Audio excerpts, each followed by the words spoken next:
Sir करेंगे ना। चलिए।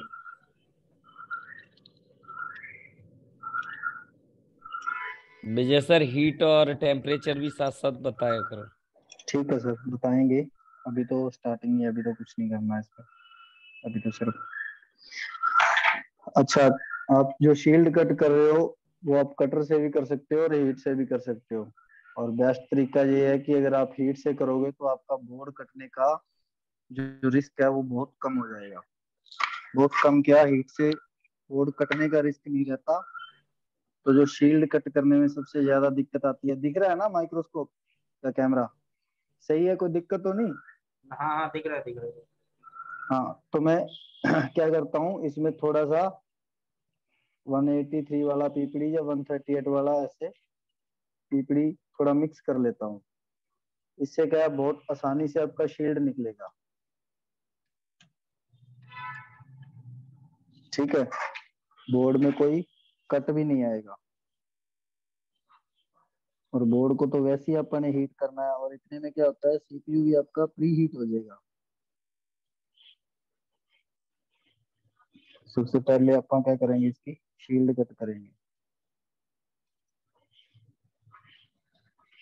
तो इसके लिए टेम्परेचर आप 350, 340 और एयर 3 या 4 की रख सकते हो। ये बता रहा हूँ, जो टेम्परेचर मैं बता रहा हूँ वो क्योंकि 857 DW+SMD है मेरे पास।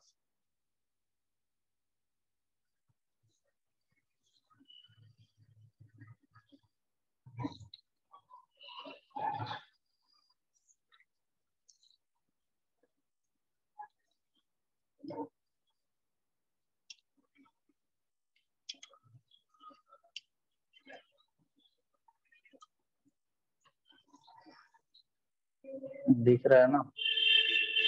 कहाँ चला गया?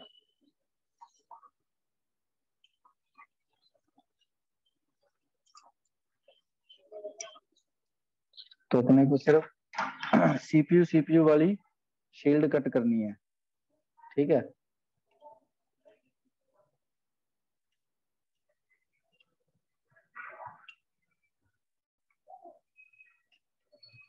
हो गई कट।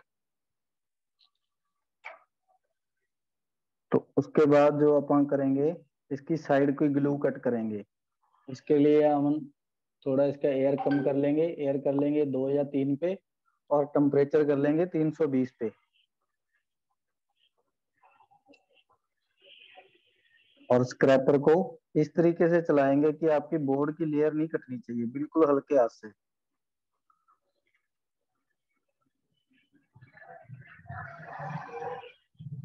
कई लोग क्या करते हैं, डरते हैं कि अपनी रैम खराब हो जाएगी, ये हो जाएगा। कुछ नहीं होता, आराम से आप इसको हीट कर सकते हो। और इसकी साइड ग्लू अच्छे से कट कर लो।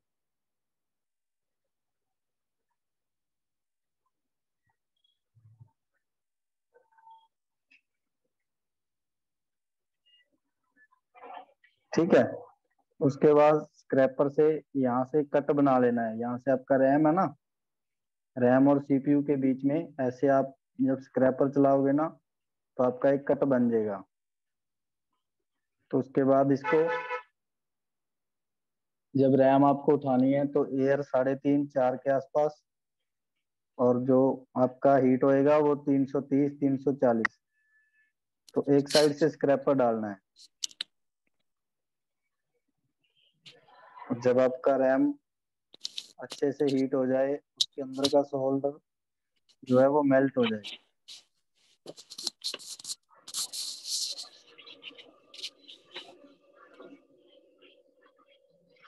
जबरदस्ती नहीं करनी है, कुछ लोग जबरदस्ती करते हैं इसलिए ट्रैक उड़ा देते हैं। ये देखो स्क्रैपर गया,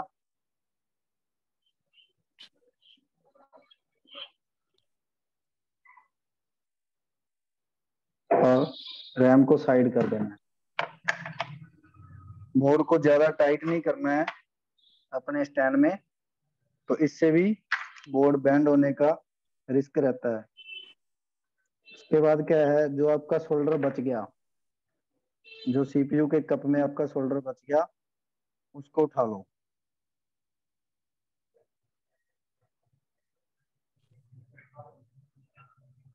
ठीक, आपका आधे से ज्यादा काम यहीं पे हो गया, कप को खाली करने वाला।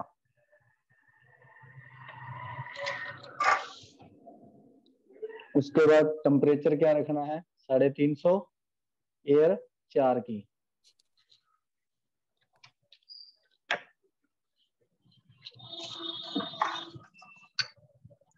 और वो नोजल है, आप नोजल बड़ी भी यूज कर सकते हो, ये वाली नोजल है ना, दिख रही है दूसरे कैमरे में, बड़े वाली नोजल 12 mm।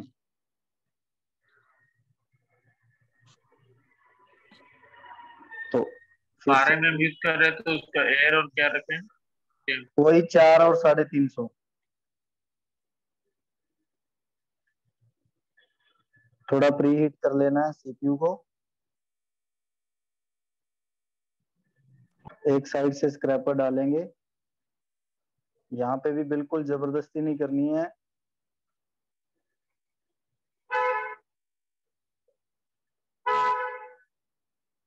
ये देखो आराम से उठेगा।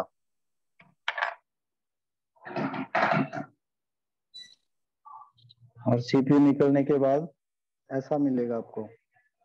तो अब यहाँ से भी शोल्डर उठा लेना है, इस पे आप थोड़ा सा फ्लक्स डालो और जितना आपसे उठता है इसका शोल्डर उठा लो आयरन से।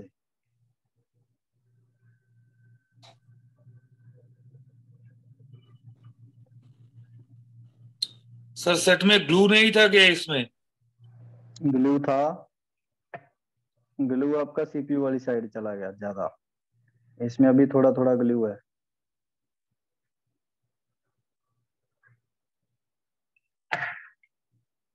इसमें ग्लू है, ये दिख रहा है ना, ये रहा। हाँ सर। इस साइड कम है ग्लू, सीपीयू वाली साइड, बोर्ड वाली साइड ज्यादा ग्लू गया आपका, सीपीयू वाली साइड चला गया।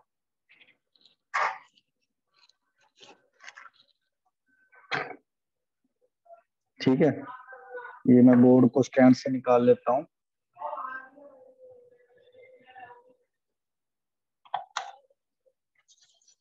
थोड़ा क्लीन कर लेंगे।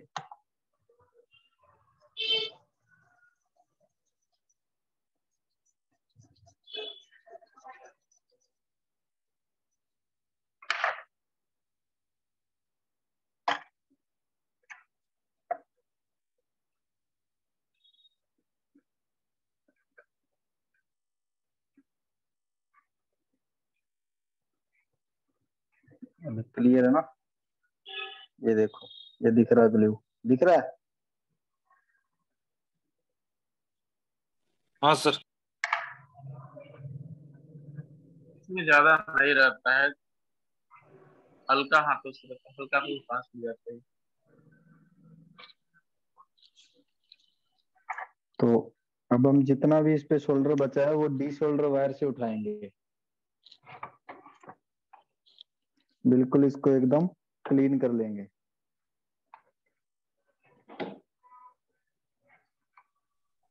आपके एनसी बॉल भी बहुत कम निकले, मानना पड़ेगा।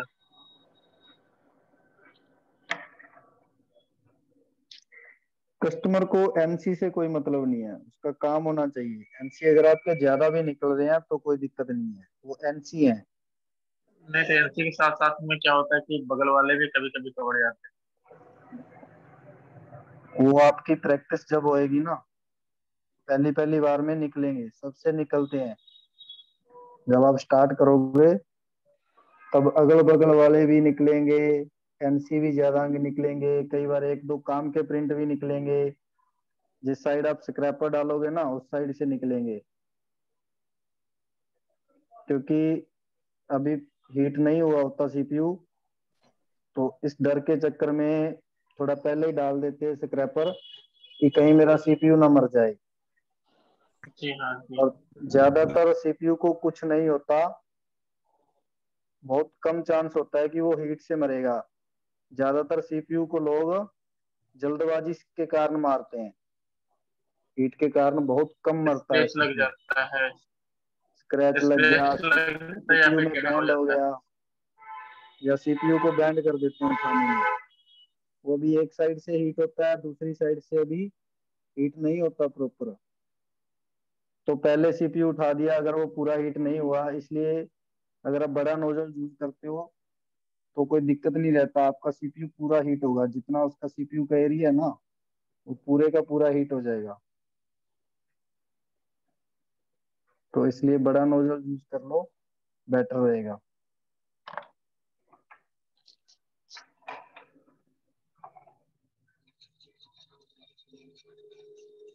तो हम क्लीनिंग कर लेंगे इसकी अच्छे से।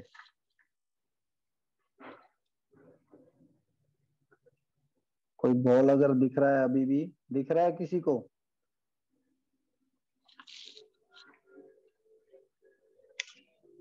कोई बॉल ऊपर दिख रहा है क्या किसी को? सेंटर में है शायद। बॉल हाँ सेंटर में बीच है, में दिख रहा है सर, पकड़ा थोड़ा हुआ। लगता है। सेंटर में है। यही तो मैं पूछना चाह रहा था कि दिख रहा है क्या किसी को? यहाँ पे था। ये आपको क्लीनिंग अच्छी करनी है। अगर ये सेंटर में मेरे बॉल ऊपर हो गए और बाकी मेरे अच्छे से क्लीन हुए हैं, तो सेंटर वाले क्या हो जाएंगे, बॉल मेरे बड़े हो जाएंगे जब मैं इसके ऊपर सीपीयू लगाऊंगा। ठीक है, तो वो क्या होएगा, मिक्स होएंगे। जब बड़ा बॉल बन गया तो वो मिक्स हो जाएंगे, या फिर वो अपने अगल बगल वाले को कनेक्ट नहीं होने देंगे।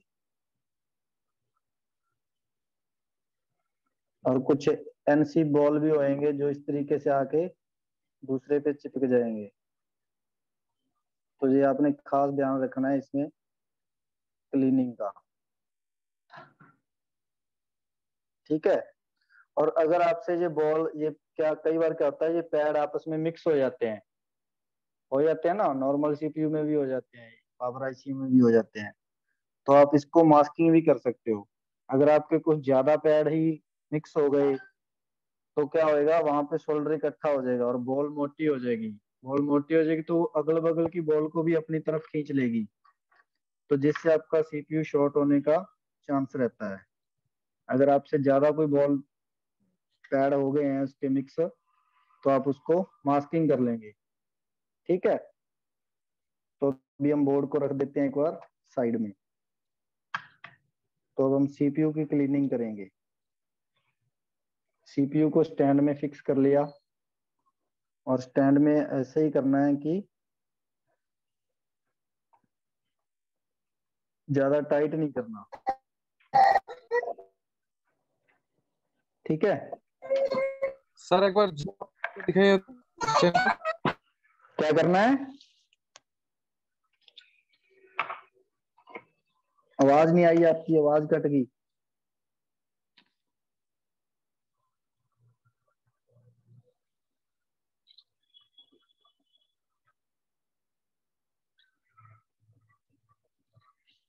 ठीक है, आप कंटिन्यू कीजिए।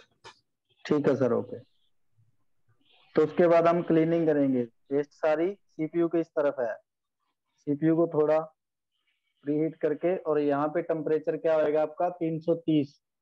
350 की बजाय हम इसमें इस जगह पे आपका 20 का टेम्परेचर कम कर लेंगे, क्योंकि डायरेक्ट सीपीयू की बॉल वाली साइड आप हीट कर रहे हो, और हीट करोगे और ऐसे इसका ग्लू साफ कर लोगे बिल्कुल हल्के हाथ से। इसमें भी स्क्रैपर कोई तेज नहीं चलाना है, नहीं तो आपके सीपीयू पे स्क्रैच बहुत ज्यादा आ जाएंगे। चल तो वो जाएगा लेकिन थोड़ा गंदा लगता है। अगर आप बढ़िया तरीके से काम करते हो तो आपको खुद को भी बढ़िया फील होगा। ठीक, जितना ग्लू उतरेगा उतार लो।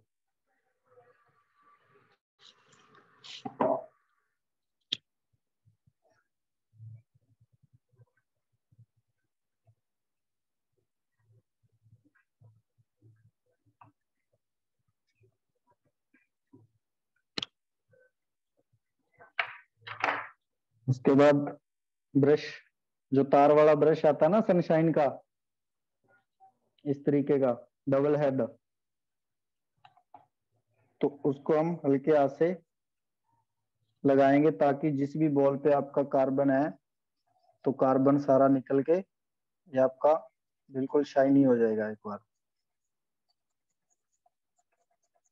और इस प्रोसेस को बिल्कुल हल्के हाथ से करना है, दबाव नहीं देना आपको। हो गया सीपीयू। जो जो आपकी पिन काली दिख रही थी वो सारी वाइट हो गई।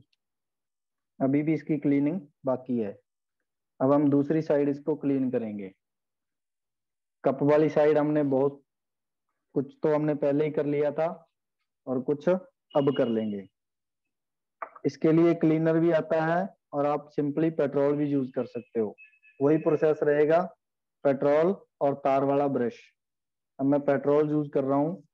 हल्के हाथ से इसको ऐसे ही चलाना है, गोल गोल घुमाना है। ठीक। अब अगर मैं आपको तार वाला ब्रश है सर यहाँ? तार वाले ब्रश से कोई दिक्कत नहीं है। जब सीपीयू आपका ठंडा है तो ये आपके जो दीवार है ये नहीं होएगी। अगर आप गरम गरम में लगा रहे हो तो आपकी क्या है, जो कप वाली दीवार है वो आपकी नरम होएगी और तार वाला ब्रश मारोगे तो आपकी दीवार जो है मिट भी सकती है और आपका सीपीयू बनने में दिक्कत आएगी। ठीक। इसको ऐसे ही जब तक आपको क्लीन दिखने लग जाए तब तक आपने ऐसे ही करना है। इसको हल्के हाथ से करना है, इसमें ज्यादा जबरदस्ती जोर नहीं लगाना है। जो आपका अंदर ग्लू फंसा हुआ है वो सारा साफ हो जाएगा। अच्छा, अभी मैं आपको फर्क भी दिखाऊंगा इस साइड और दूसरी साइड का।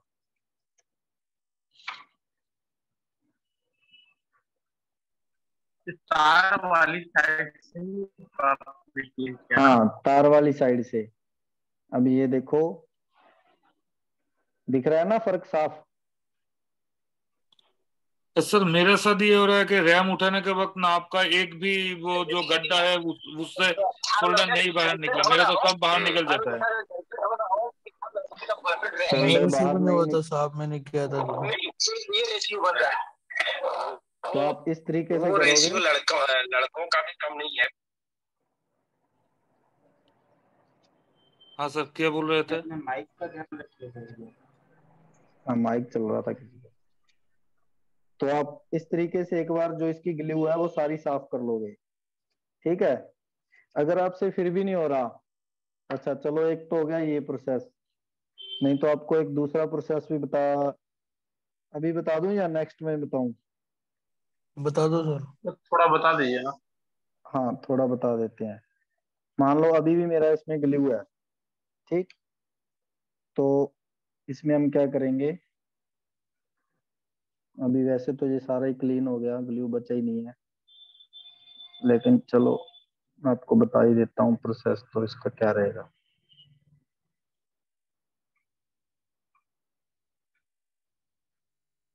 दिख रहा है ना साफ? तो जी इसमें सर। आप क्या करोगे, 138 का पीपीडी मिक्स कर लोगे। ठीक है। ग्लू अगर आपसे नहीं निकल रहा है ऐसे, पहली बात तो ऐसे निकलेगा, 100% निकलेगा, कोई दिक्कत नहीं है।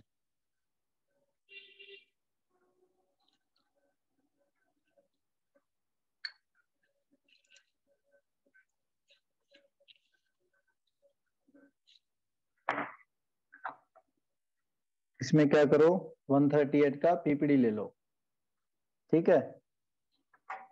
और छोटे आयरन के साथ इसमें सारा अपना 138 वाला पीपीडी इसके गड्ढों में फिल कर दो ऐसे आयरन से।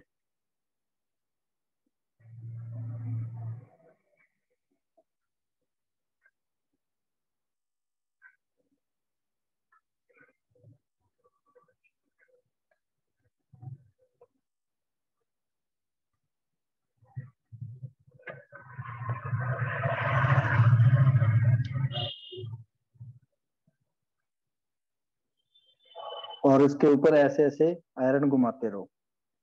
जो भी आपका सोल्डर होएगा, जैसे अभी क्या हुआ मेरे वाले में, सोल्डर निकल गया था। जब मैंने रैम उठाई तो उसके बाद मैंने क्या किया, आयरन से सारी बॉलें खींच दी। तो उसके बाद बचा क्या था, सिर्फ ग्लू। जो आपका व्हाइट ग्लू है सिर्फ वही बचा था ना। और उसको मैंने क्या किया, ब्रश से साफ कर दिया, तो मेरा सीपीयू बिल्कुल क्लीन हो गया। सपोज करो आपका दोनों ही बच जाता है, ग्लू भी बच गया और सोल्डर भी बच गया।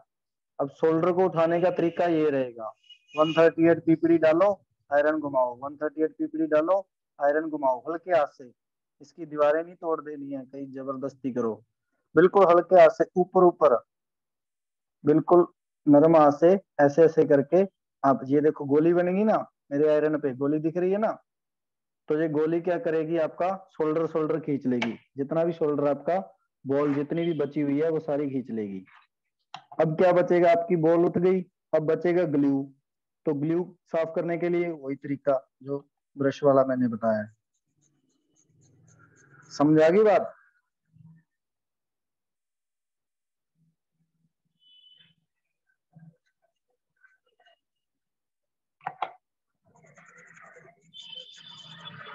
तो आप सीपीयू को ऐसे भी क्लीन कर सकते हो। और जो आपका माइक्रोस्कोप बेस है, जो मैट है, तो जितना क्लीन रहेगा उतना अच्छा है, क्योंकि दोनों साइड से रिवॉल्व करना है आपको।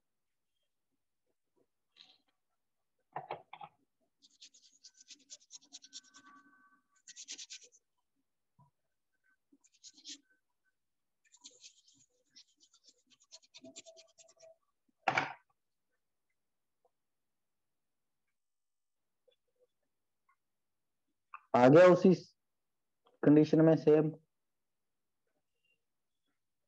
तो अब ये अपना रेडी है फिल करने के लिए, अब हम इसकी फिलिंग करेंगे। ठीक है, अब थोड़ा अगर आपको कहीं पे भी डाउट लग रहा है, अब मुझे थोड़ा डाउट लग रहा है इसके एक कॉर्नर पे, इस वाले कॉर्नर पे। ठीक है, तो माइक्रोस्कोप में अच्छे से देख लेंगे कि आपके किसी कप में, किसी गड्ढे में ग्लू तो नहीं फंसा हुआ है।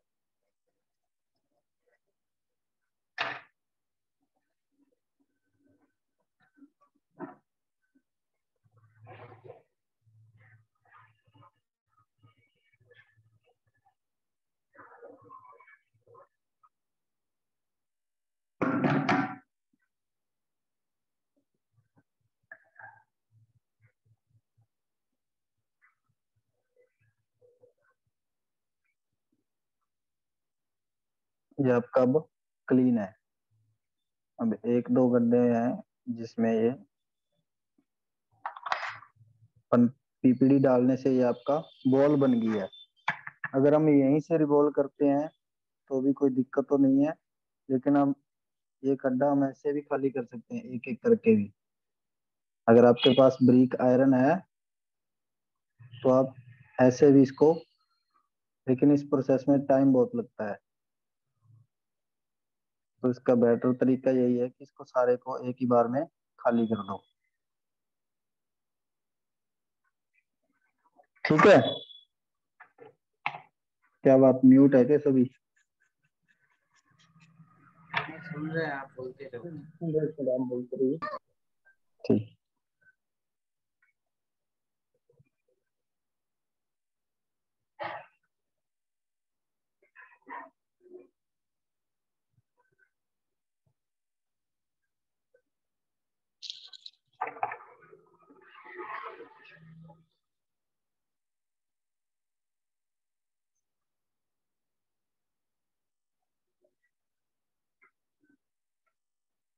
ब्लेड को अगर आपने यूज करना है तो अपने हाथ को इस तरीके से यूज करना है कि कहीं कोई गड़बड़ नहीं होनी चाहिए ब्लेड के साथ।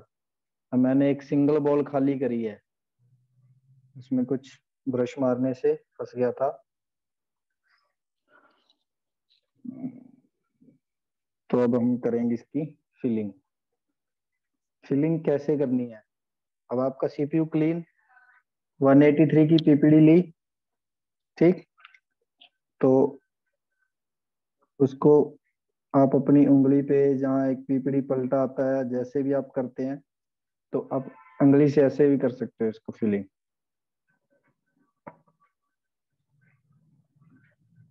इसको बिल्कुल दबा के, ताकि जो आपके गड्ढे हैं वो सारे भर जाएं। दिख रहा है ना ऐसे? तो उसके बाद एक वाइट कपड़ा लेना है, वाइट कपड़े से साफ करना है। जो भी आपका एक्स्ट्रा पीपीडी है वो सारा आपका वाइट कपड़े से साफ हो जाएगा। ठीक है,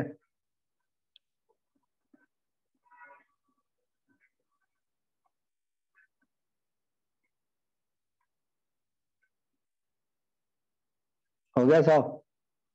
अब इसकी थोड़ा व्हाइट कपड़े पे पेट्रोल लेके ना,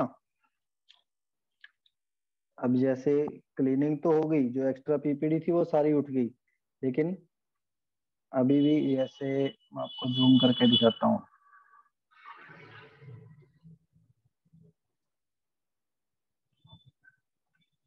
ये देखो एक एक गड्ढा दिख रहा है ना, कि कोई भी किसी के साथ ज्वाइंट नहीं है। अगर जहां पे ज्वाइंट होगा तो आपकी बॉलें जब आप हीट करोगे तो वो सारी मिक्स हो जाएंगी। किसी किसी को ये प्रॉब्लम भी हो रही होगी कि जब आप इसको फिलिंग करके हीट करते हो तो वो दो दो बॉलें, तीन तीन बॉलें एक साथ मिक्स हो जाती हैं। तो यहाँ पे ये देखो दिख रहा है, तो अगर आपको यहाँ पे हल्की मिक्सिंग लग रही है ये वाली बॉल की, ये वाली बॉल की दिख रही है ना। तो अभी मैं इसको हटा दूंगा, हट गई। अब अगर मैं इसको हीट भी करूंगा तो मेरी बॉल एक एक करके बनेगी, ना कि मिक्स होएंगी।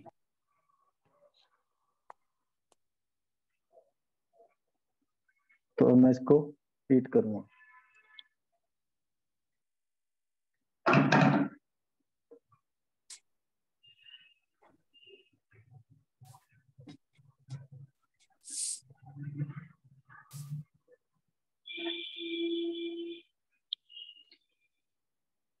अब जब इसकी फिलिंग वाली हीट रखनी है तो इस टाइम क्या रखनी है, जितनी आप रिवॉल्विंग के टाइम रखते हैं। जैसे हमारी 183 की पीपीडी मैंने यूज करी है, तो यहाँ पे मैं 283 रखूंगा। वैसे हम साइड से हीट करते हैं, दिख रहा होगा शायद आपको। ये देखो इस तरीके से मैं साइड से हीट करूंगा। ऊपर से करूंगा तो थोड़ा दिक्कत करेगा, क्योंकि एयर भी आ रही है ना इसके साथ, हीट के साथ, तो बॉल आपकी निकल के बाहर आ जाती है।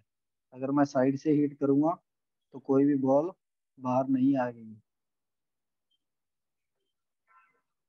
अब सारी एक बराबर बनी है बॉल, अगर आपको दिख रहा हो तो कोई ज्यादा बड़ी छोटी बॉल नहीं है। अब वो ये तो हुई इसकी सिंगल फिलिंग। अब क्या है इसमें, ये आपको मैं छोटे छोटे पॉइंट साथ में क्लियर करते चलूंगा। इसमें अभी भी डाउन है इसकी फिलिंग। इसकी दीवार है जो ऊंची है, और जो इसकी बॉल बनी है वो थोड़ी नीची बनी हुई है।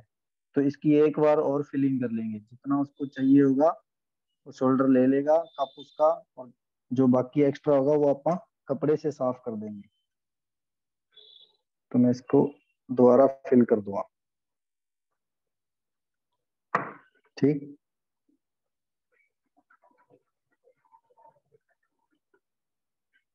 देखो जिसमें किसी में कम है किसी में ज्यादा है, तो जिसको जितना चाहिए था बाकी को मैं साफ कर दूंगा।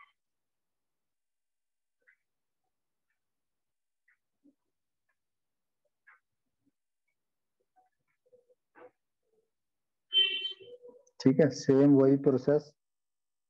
थोड़ा कपड़े को पेट्रोल से गीला करके तो इसके ऊपर घुमाएंगे तो जो भी आपकी एक्स्ट्रा पीपीडी होएगी वो सारी उठ जाएगी।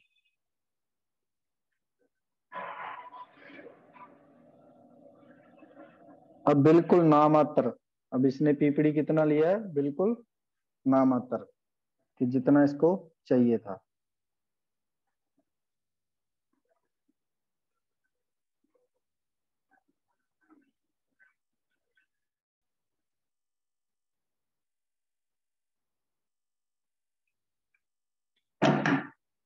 ठीक है,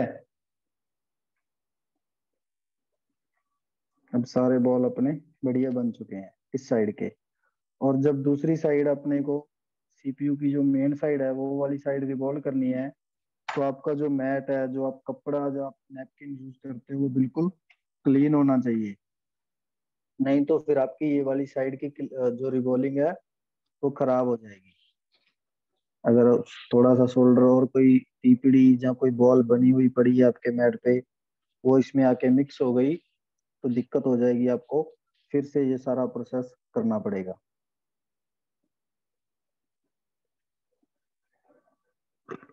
एक बार जो मेरे मैट पे एक्स्ट्रा पीपड़ी या लग जाती थी, वो यहाँ पे बॉल बन चुकी है, तो मैं इसको क्लीन कर लूंगा।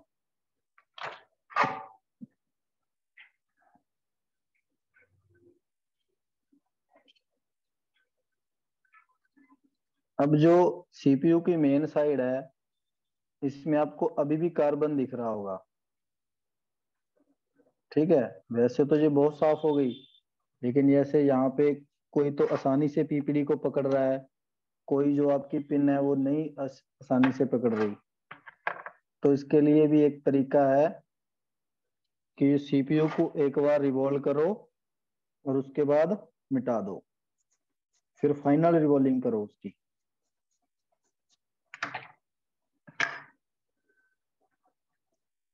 तो आपका जो डाउट होगा वो सारा क्लियर हो जाएगा इसमें कि मेरी रिवॉल्विंग बढ़िया हुई है, कोई भी बॉल मेरी डिस्कनेक्ट नहीं रहेगी।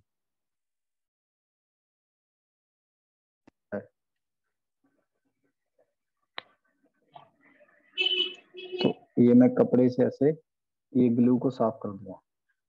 हो गया।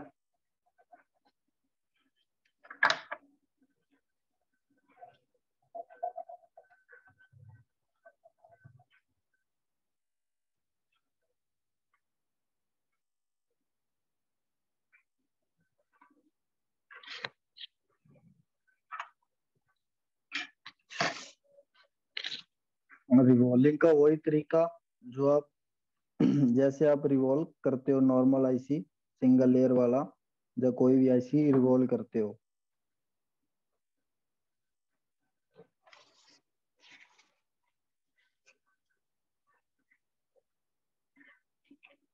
डबल डेकर में ज्यादा कुछ नहीं है, ज्यादा है इसमें डर। जो आपके अंदर डर है, डर होना भी चाहिए। डर क्यों होना चाहिए? एक तो इसका सीपीयू पतला बहुत है, बाकी सीपीयू के मुकाबले ये सीपीयू पतला होता है। उठाने में क्या होता है, ये बैंड हो जाता है। अगर बैंड हो गया तो दिक्कत हो जाएगी। सीपीयू बैंड नहीं होना चाहिए इसका। नंबर 2, सीपीयू बड़ा बहुत है, इसमें बहुत बॉलें हैं, जिसमें स्पेस बहुत कम है बॉलों का आपस में। तो जैसे अब कोई बॉल आपकी बड़ी छोटी बन गई, तो जब आप सीपीयू लगाओगे तब भी आपकी बॉलें शॉर्ट हो जाती हैं।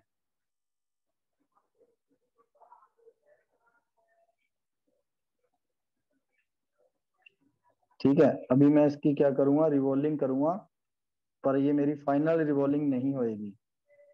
इसके बाद मैं एक बार और रिवॉल्व करूंगा। चाहे तो आप ऐसे कर सकते हो, नहीं तो आप आयरन से भी इसकी सारी बॉलें उठा सकते हो, लेकिन इसमें आपको टाइम की बचत होएगी। अब एक एक करके आयरन से बॉलें उठाओगे, चमकाओगे, उस पर शोल्डर चढ़ाओगे, तो क्या होता है, सीपीयू में स्क्रैच भी आते हैं आयरन के, और उसमें टाइम भी लगता है। इसमें मात्र आपको 10, 15 या 20 सेकंड लग सकते हैं, वो आपकी रिवॉल्विंग के ऊपर डिपेंड करता है कि आप कितने टाइम में रिवॉल्व करते हो।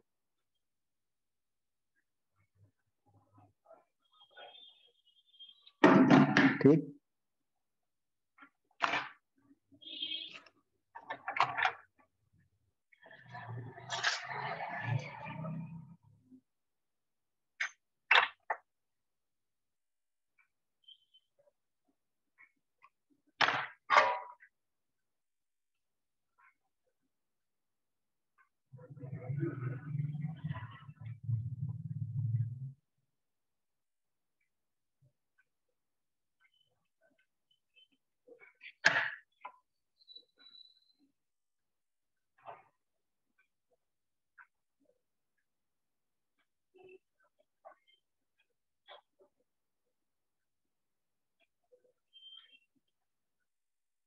इसमें क्या होता है, आपका एक ही बार में सारा सीपीयू चमक जाएगा।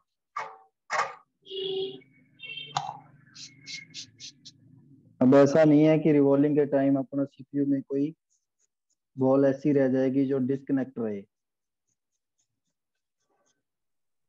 एक एक करके साफ करने से बहुत ज्यादा स्क्रैच आते हैं। एक एक आता है करके, हाँ, साफ करने से स्क्रैच बहुत आएंगे। अब इसमें देखना कि कितने स्क्रैच आए हैं।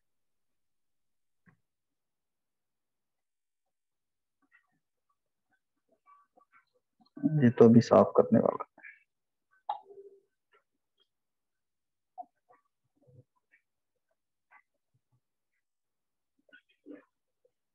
दिख रहा है कोई स्क्रैच? वैसे तो हमने क्या सब पता ही स्क्रैच हो गया था। इन मोबाइल में मोबाइल हो सही है ना? गया। अब हम करेंगे इसकी फाइनल रिबॉलिंग।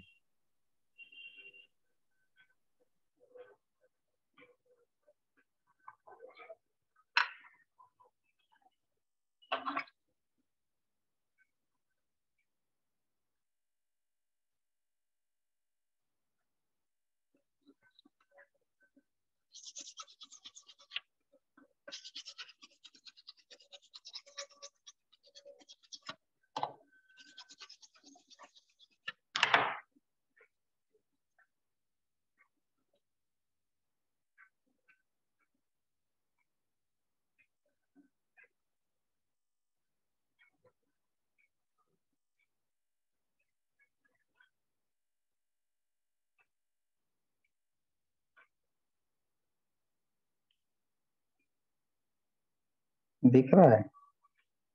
एक साइड चला गया ना, 1 मिनट। क्लीन जब मैं उस समय तो सोल्डरिंग आयरन का डिसोल्डरिंग वायर का यूज नहीं किया। सीपीयू के ऊपर डिसोल्डर वायर यूज नहीं करी मैंने, सिर्फ मदरबोर्ड के लिए करी थी। सीपीयू को जरूरत नहीं है डिसोल्डर वायर की, उससे भी स्क्रैच आते हैं। जी हाँ। सीपीयू अपना क्लीन हुआ था।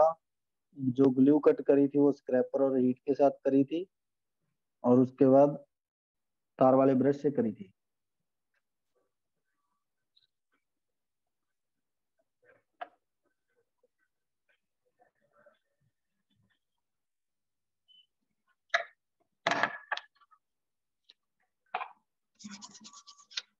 स्टेंसिल बिल्कुल क्लीन। और मेरे सीपीयू पे भी कुछ बॉल आके गिर गई थी, इसलिए मैंने स्टेंसिल दोबारा उठाई है।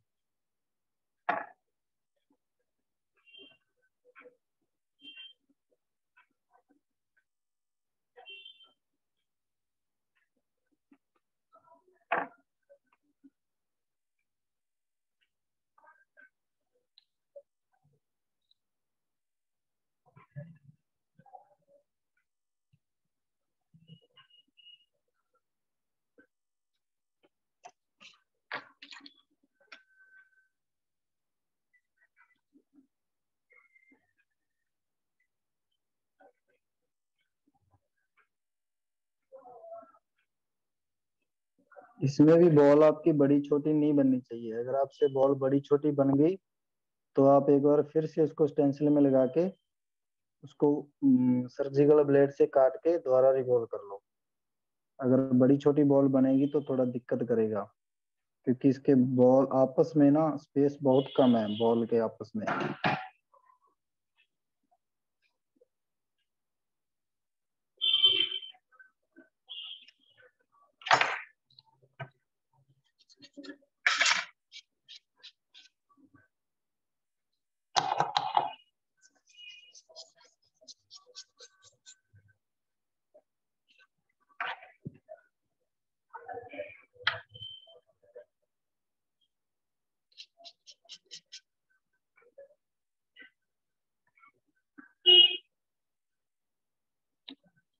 ठीक है, तो रिवॉल्व हो गया। तो अब हम क्या करेंगे, थोड़ा फ्लक्स डालेंगे और इसकी जो आड़ी तिरछी बॉल है वो सारी सीधी हो जाएंगी, और जो अभी प्रॉपर कनेक्ट नहीं हुई है वो भी सारी कनेक्ट हो जाएगी।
जो मैंने सीपीयू रिवॉल्व करने के बाद फ्लक्स लगा के इस पे हीट किया था, तो मैं तो ये वाला फ्लक्स नहीं उतारता हूँ, इसको ऐसे के ऐसे लगा देता हूँ। अगर आप, कई मैकेनिक क्या करते हैं, इसको उतारते हैं उसके बाद फिर से फ्लक्स डाल के उसको फिक्स करते हैं।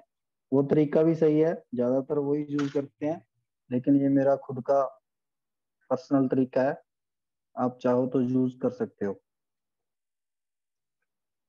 ठीक है, तो उसके बाद मैंने थोड़ा सा फ्लक्स इस साइड भी लगाया ताकि अपना सीपीयू हिले ना।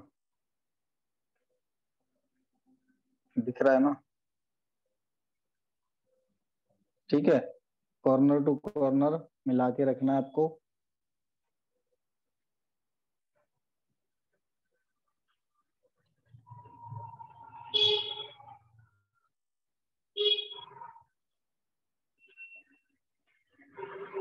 उसके बाद एयर बिल्कुल बंद। इस कंडीशन में क्या होएगा, एयर बिल्कुल बंद, और जो हीट आपकी रहेगी, जो रिवॉल्विंग के टाइम रखते हो एयर बंद के साथ 285 या 290, तो आप वहां से लेके 310 तक रख सकते हो एक बार के लिए, जब तक अपना सीपीयू आपको लगे ना कि अभी ये मेरा सीपीयू हिलेगा नहीं, तब तक आपको एयर नहीं देनी है ज्यादा। अब मैं बिल्कुल एयर बंद के साथ इसको हीट कर रहा हूँ, ताकि जो मेरी बॉलें हैं और जो मेरा मदरबोर्ड की बॉलें हैं वो थोड़ा मेल्ट हो जाए। नहीं तो आप ज्यादा एयर के साथ ब्लोअर लेके आओगे तो जैसे ही सीपीयू के पास आओगे सीपीयू उड़ जाएगा आपका। ठीक है, तो उसके बाद हीट 320 की कर लेनी है, और एयर आप थोड़ा बढ़ा लेते हो। इस टाइम आप थोड़ा एयर बढ़ा सकते हो, कोई दिक्कत नहीं है, अब अपना सीपीयू नहीं उड़ेगा। ब्लोअर को एक जगह पे टिका के नहीं रखना है, नहीं तो आपका सीपीयू डैमेज हो सकता है।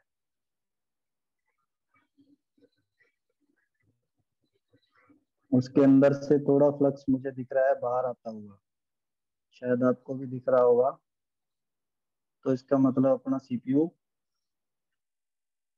बैठ रहा है।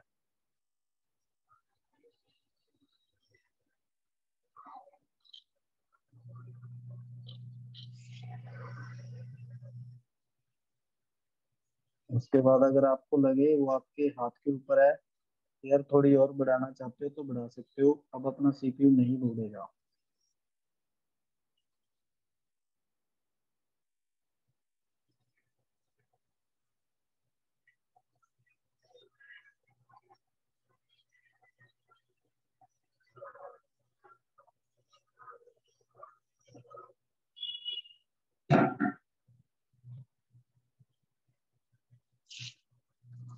और जहां तक मुझे लग रहा है कि सीपीयू एक साइड से मेरा नहीं लगा है, बाकी देखते हैं, इसकी रीडिंग चेक करते हैं।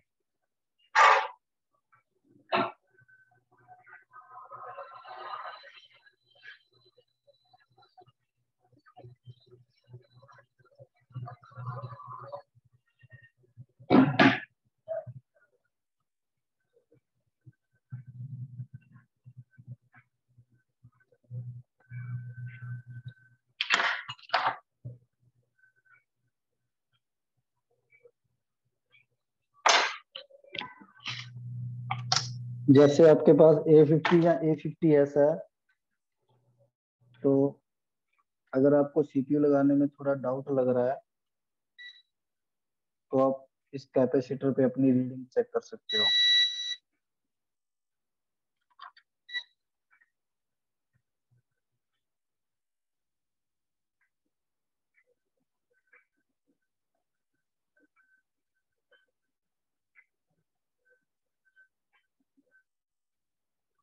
एक बार ठंडा होने दीजिए बोर्ड को, फिर अपन देखते हैं इसकी बीसी पे रीडिंग क्या आ रही है।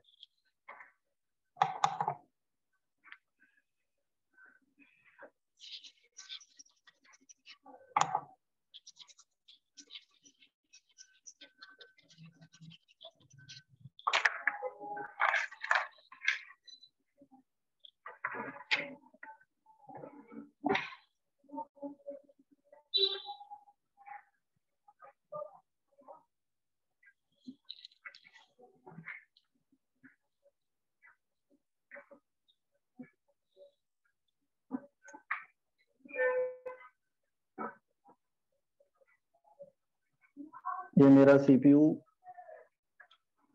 स्टक हो चुका है, यानी कि जो रीडिंग इसने लेनी चाहिए थी बिना रैम के वो ये रीडिंग ले रहा है। अगर आप मेरा दूसरा कैमरा देखो विजय कुमार वाला, तो उसमें मैं आपको दिखा सकता हूँ कि ये 144 पे स्टक हो चुका है।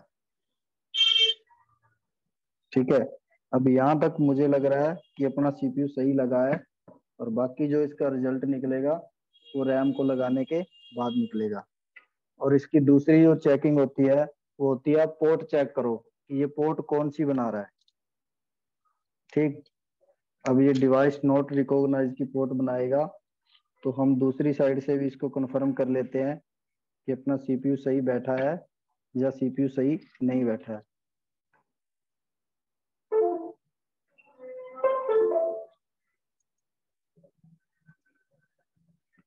कौन सी पोर्ट बना गया?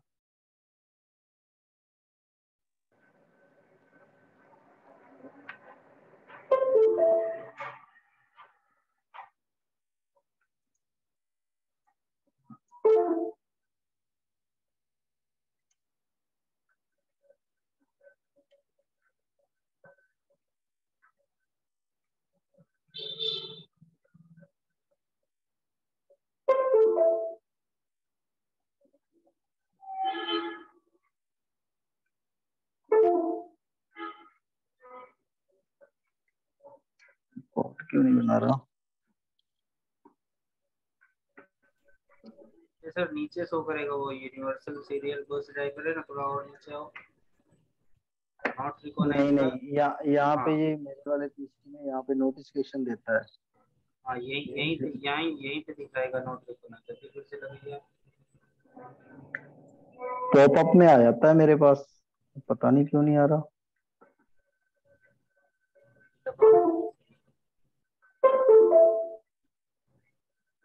गया था नॉट रिकॉग्नाइज, ये है ना,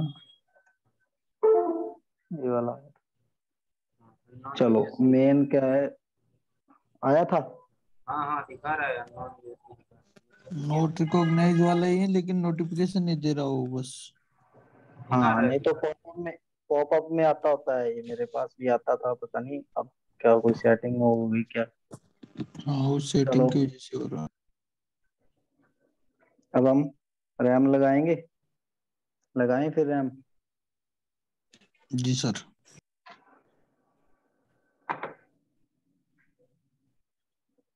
ये वाली रैम है ना इसकी? हाँ, तो ये आपकी रैम ऐसे उतरी थी। ठीक है, अभी तक अपन इसको कुछ नहीं किया, कुछ नहीं छेड़ा इसका। तो पहले इसकी क्लीनिंग करेंगे, रिवॉल्विंग करेंगे और इसको फिक्स करेंगे। ठीक, जो आपका शोल्डर है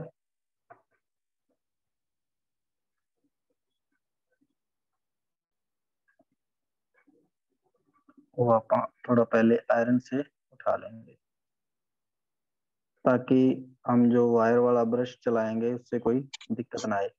नहीं तो आप इसमें क्या है, जो आप रैम है ना, जैसे मैंने सीपीयू क्लीन किया था उस प्रोसेस से भी कर सकते हो इसको। ठीक है, नहीं तो क्या, इसमें बहुत कम बोले हैं, आपको आयरन से भी ज्यादा टाइम नहीं लगेगा, क्योंकि रिवॉल्विंग में उतना टाइम लग सकता है। स्टेंसिल उठाओगे, पीपीडी फिल करोगे, हीट करोगे, तो उतने में ये वैसे आयरन से भी हो जाएगी हल्के हाथ से करोगे तो, क्योंकि इसमें ज्यादा नहीं है बहुत। तो आप फटाफट इसको आयरन से भी उठा सकते हो, इसकी सारी बॉलें हो गई। इसमें कोई ज्यादा टाइम वाला काम नहीं है, इसको आप ऐसे भी कर सकते हो। इस प्रोसेस से आप सीपीयू भी कोई कर सकते थे, लेकिन क्या था, सीपीयू में बॉलें बहुत ज्यादा होती हैं तो उसमें आपको टाइम लगता। तो उस टाइम से बचने के लिए हम क्या करते हैं, एक बार उसको रिवॉल्व करते हैं और मिटा देते हैं, तो उसमें टाइम की सर बचत हो आयरन से जाती है। उठाने से तो बॉल ज्यादा बड़ा नहीं बनता, तो उससे तो कोई दिक्कत नहीं आएगा क्या? कैसे, समझा नहीं? ये आयरन से जब हम ये अगर बॉल बनाते हैं तो बॉल बहुत छोटा नहीं छोटा नहीं, बनता है। अभी अभी बॉल थोड़ी बनाई है, अभी तो उसकी बॉलें उठाई है, चमकाई है। ओ अच्छा अच्छा, ठीक है सही है। कार्बन था ना, हाँ सर, अभी रिवॉल्व करेंगे ना, ठीक है। हाँ रिवॉल्व तो अब करेंगे। जैसे मैंने सीपीयू को पहले रिवॉल्व कर दिया, उसके बाद मिटा दिया था। जो फाइनल रिवॉल्विंग करी थी वो मैंने सेकंड वाली यूज करी थी, ताकि उसकी कार्बन है जो बॉल की हट जाए। जैसे ये देखो, अभी इसमें 3 बॉलें रहेगी ना मेरी, दिख रहा हो अगर आपको? हाँ सर। दिख रहा है ना? तो अगर हम इसको रिवॉल्व करके मिटा देते तो अपनी सारी वो बनती बॉलें। तो आयरन से एक तो ये होता है कि कभी कभार एक आधी बॉल छूट गई तो फिर से फ्लक्स डालो, आयरन घुमाओ, तो ये होता है। टाइमिंग यहाँ पे बचती है आपकी। जो करते हैं ना 25 मिनट में डबल डेकर, 40 मिनट में डबल डेकर, वो ऐसे नहीं होते। वो हर जगह पे थोड़ा टाइम बचा लेते हैं। पर आपको इस रेस में नहीं आना है, क्योंकि आप जो स्टार्टिंग करोगे तो कोई ना कोई गड़बड़ हो जाएगी। तो आपको टाइमिंग टूमिंग के वाले चक्कर में नहीं पड़ना है। आपको किस चक्कर में पड़ना है कि आप कस्टमर को रिजल्ट बढ़िया दे पाओ, आपका सेट बनाया हुआ रिटर्न ना आए। चाहे 2 घंटे फालतू लगा दो उसके ऊपर।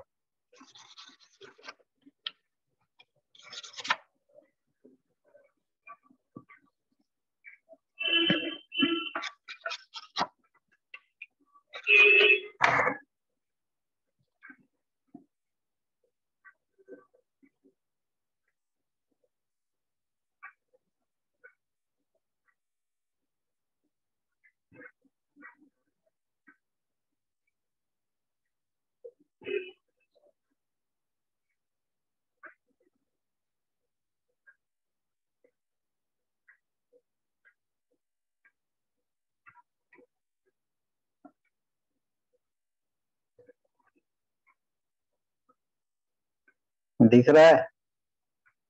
नहीं दिख रहा ना? दिख रहा है।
अब हम रिवॉल्विंग के टाइम वही हीट, एयर बिल्कुल 0 और हीट 280 की, 280 290 आप इतनी हीट रख सकते हो।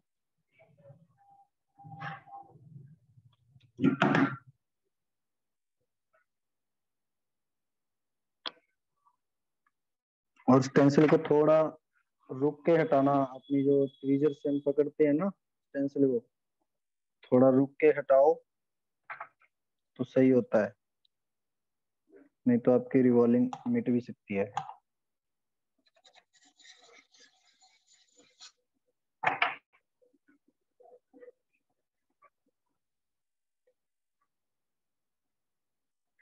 ये सही नहीं हुई रिवॉल्विंग।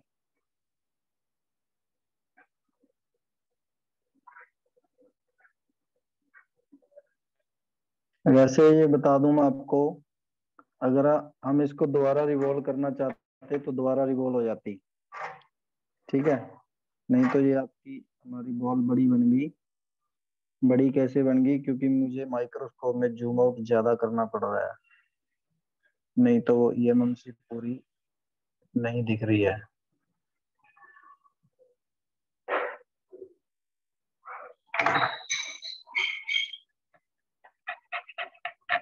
ये देखो,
किसी को दिख रहा है क्या एक साइड की वॉलें बड़ी बनी हुई है?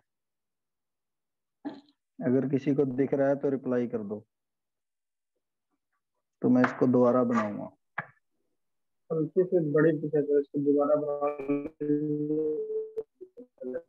सर उतना समझ में नहीं आ रहा है। क्या चीज नहीं समझ आ रहा? दिख रही है नहीं उतना दिख नहीं रहा है एक साइड का बड़ा बॉल, तो यहाँ से तो सभी ठीक लग रहा है। अच्छा, यहाँ से सभी ठीक लग रही थी। हाँ सर। कैमरे में इसलिए सही लग रही हाँ, कैमरे में आपको नहीं दिख रही होगी क्योंकि मुझे दिख रही थी, मैं माइक्रो। मेरे एक साइड से बॉल बड़ी बनी थी और जो बड़ी बनी थी वो एनसी वाली साइड है। जो बड़ा आपको सी दिख रहा है ना, कर्सर दिख रहा है ना मेरा, ये जो बड़ा सी है यहाँ से लेके यहाँ तक, हाँ सर। ये सारा एनसी है। इसका कोई काम नहीं है। अगर इसको आप रिवॉल्व नहीं भी करोगे, अगर इसको नहीं भी कनेक्ट करवाओगे तो भी कोई दिक्कत नहीं।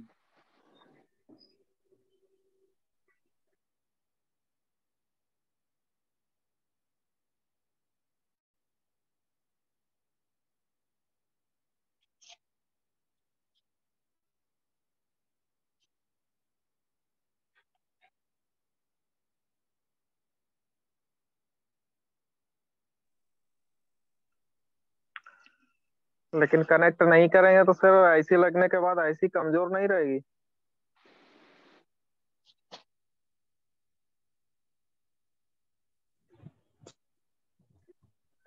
हेलो, अच्छा क्या बोल रहे थे? कनेक्ट नहीं हाँ, होगा तो आईसी लगने के बाद आईसी कमजोर नहीं रहेगी? नहीं जरा सा कमजोर, पकड़ने अटकाने से। कमजोर, हाँ कमजोर भी रहेगी, लेकिन उसका बैलेंस नहीं बनेगा सीपीयू के ऊपर। अब एक बॉल बड़ी बनी थी ना, इसलिए मुझे मिटाना पड़ा। ठीक है, ये देखो स्क्रैच आए हैं ना आयरन से क्लीन करते टाइम, गोल गोल घुमा था जब। आयरन से क्लीनिंग करते हैं तो ये दिक्कत रहती है।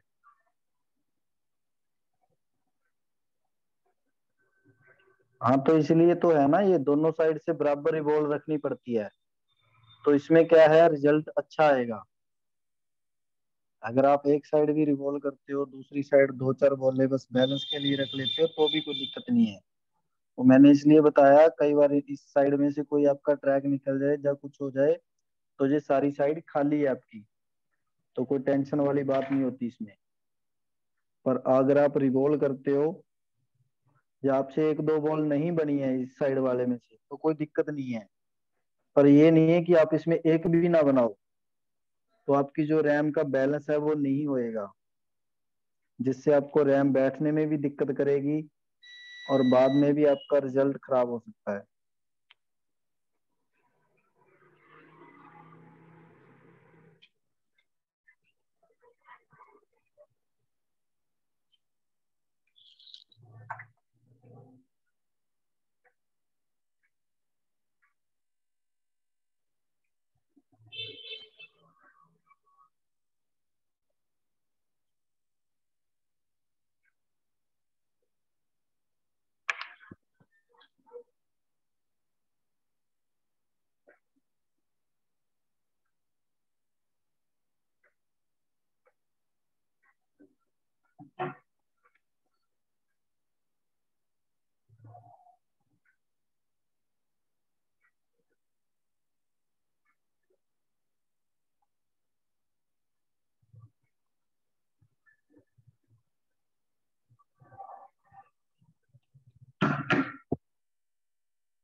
इसमें भी हम थोड़ा फ्लक्स डाल के इसको फिक्स कर लेंगे।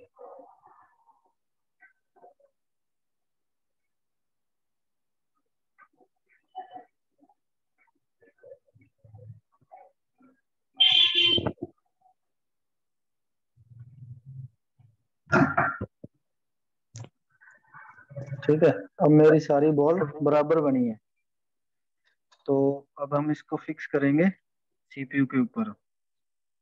अब इसमें थोड़ा टाइम लगने वाला काम होता है, यहाँ पे जल्दबाजी नहीं करनी है।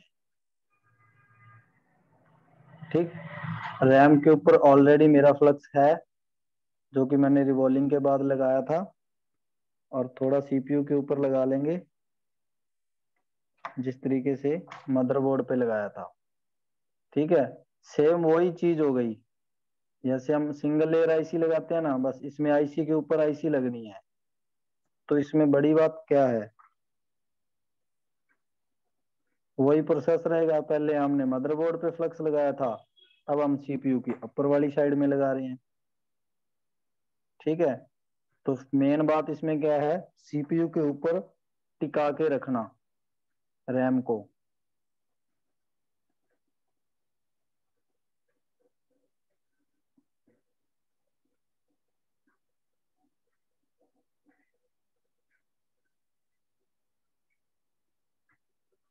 शायद आपको कॉर्नर दिख नहीं रहे होंगे ना, दिख रहा है? अब पूरा सीपीयू दिख रहा है ना? थोड़ा कट रहा था सर। चलेगा चलेगा। चलेगा? तो इस कॉर्नर से ये हो गया सेट कॉर्नर, दूसरा कॉर्नर भी सेट है, पर आपको दिख रहा होगा कि वो सेट है, लेकिन वो अभी थोड़ा बैलेंस में नहीं है। अभी यहाँ पे अपना रैम सेट हो गया। ठीक है, अब इसके ऊपर थोड़ा ऊपर उठा के आपको ब्लोअर फिर हीट करना है, ना कि जब बिल्कुल पास लेके जाओगे। अगर आप बिल्कुल पास लेके जाओगे तो आपका रैम हिल जाएगा। ठीक है, थोड़ा ऊपर से आप हीट करोगे थोड़ा, जब तक कि आपका फ्लक्स मेल्ट हो जाए और आपकी थोड़ी बॉल इसमें भी सेम मेल्ट हो। टेम्परेचर होगा सर? हाँ, इसमें भी एयर अभी बिल्कुल बंद है, और हीट मेरा जो है 290 या 300 है।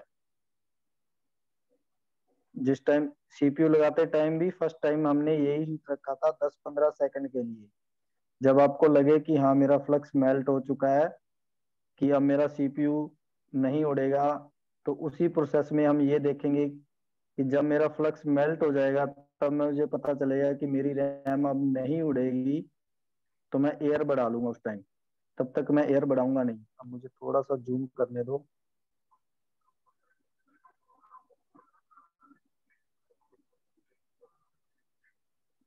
और नंबर 2, मुझे दिक्कत अब पता क्या आ रही है, नीचे से मैं बिना पेपर के आपको जो सीपीयू रिवॉल्व करके दिखा रहा था ना, तो मैट उठ गया मेरा।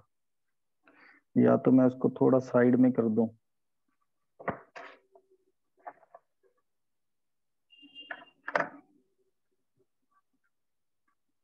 ये प्रॉब्लम आपके साथ भी होती होगी।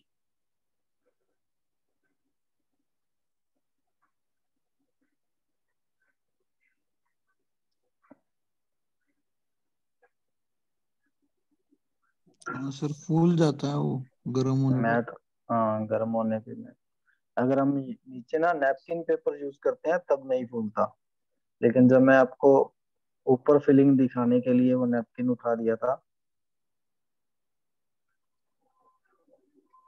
अब अगर आपको दिख रहा हो तो मेरा रैम हिल गया एक साइड से, बट कोई दिक्कत नहीं है, हम इसको यहीं पे सेट कर लेंगे।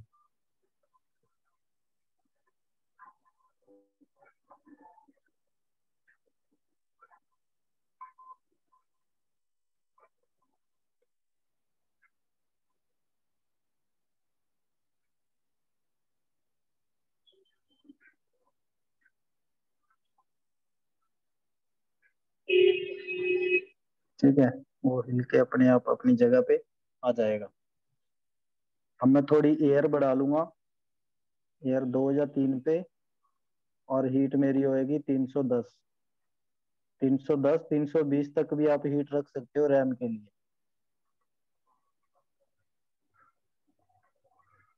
जो सैमसंग की रैम है वो आप 350 तक भी रख सकते हो, लेकिन लंबा टाइम नहीं। ये नहीं है कि आप 350 पे हीट नहीं कर सकते, कर सकते हो, पर टाइमिंग मैटर करती है कि कितना टाइम आप हीट कर रहे हो। ठीक है, तो अभी मेरी हीट 330 है इस टाइम लास्ट में।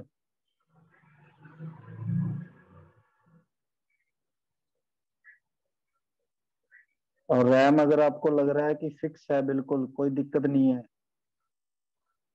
तो आप मत हिलाओ, नहीं तो आप थोड़ा हिला के भी देख सकते हो, कोई दिक्कत नहीं है। ठीक है, अब मैंने रैम को हिला के भी चेक कर लिया है। कई बार हिलाने से रैम शॉर्ट भी हो जाती है।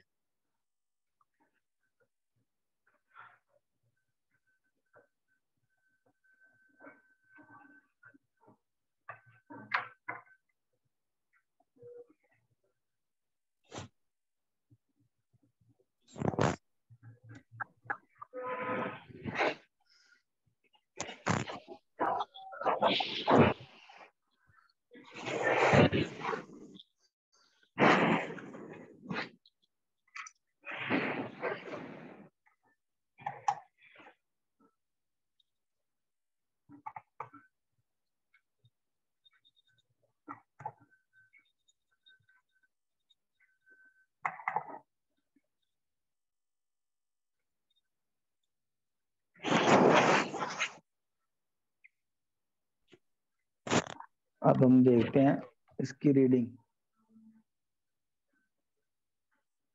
और ये अपना फोन चालू हो चुका है।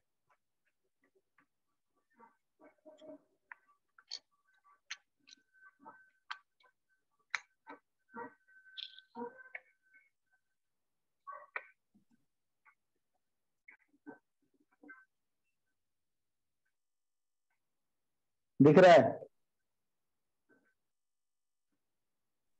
यस सर, दिख रहा। सर क्लैप सर इसके लिए। अब मैंने सप्लाई पे ऑन कर रखा है, सेकंड लोगो पास। और रीडिंग अगर आप देखना चाहो तो इसकी रीडिंग जाएगी डीसी सप्लाई पे, ये फ्लक्चुएशन के साथ जाएगी। ठीक है, और इधर अभी सेकंड लोगो है।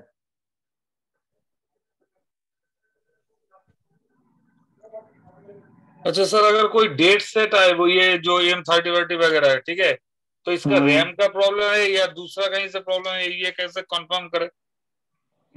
ये भी सही क्वेश्चन है। सबसे पहले तो उसकी डीसी पे रीडिंग देखो, रीडिंग क्या आ रही है। अच्छा, बताओ कोई है रीडिंग अगर आपके ध्यान में तो। सर मैं बोलूं? बोलो। मैक्सिमम आता है 12-14 या फिर लास्ट तक आता है 18-19। 4 डिजिट की सप्लाई में? नहीं, मेरा 3 डिजिट है। पॉइंट के बाद कितने डिजिट है आपके पास? 2 2। डिजिट है पॉइंट के बाद। हाँ हाँ। 18, 19, यानी कि 20-22 तक 100। आता हाँ, तो फिर वो मॉडल M30s है। तो देखो है। हाँ इसकी जो बूटिंग है ना, वो हाँ। जैसे सैमसंग A50 है, A50s है, ठीक है, तो हम्म। सैमसंग A51 है। इसमें अगर आप बिना रैम के रीडिंग चेक करोगे तो वो रीडिंग आपकी आएगी बिना रैम के 130 140 पे स्टक होएगा। ठीक है, ठीक है तो सर। अगर इसी कंडीशन में आपके पास M31s, M30s, M21 और M31, F41, इसमें A50 में तो आपकी यहाँ पे 130 पे स्टक होएगा, तो वहीं पे ये दूसरे वाले जो मॉडल मैंने अभी बोले हैं, ये 192 190 के आसपास स्टक होएंगे। ठीक, तो आप समझ जाओ अगर वो स्टक हो रहा है आपका 150 या 200 में, मॉडल पे जो मैंने मॉडल बताए हैं उसके हिसाब से तो समझो कि आपका रैम और सीपीयू का पंगा है। ठीक है, अगर आपका, एक मिनट, अगर आपका लो बूटिंग में है, लो बूटिंग मींस अगर आपका जो 4 डिजिट की सप्लाई है उसमें आपका 50 भी पार नहीं कर रहा। कई बार आपने देखा होगा सीपीयू जो कॉपी सब बोर्ड लगने से डेड होता है, वो लो बूटिंग में आता है सबसे ज्यादा।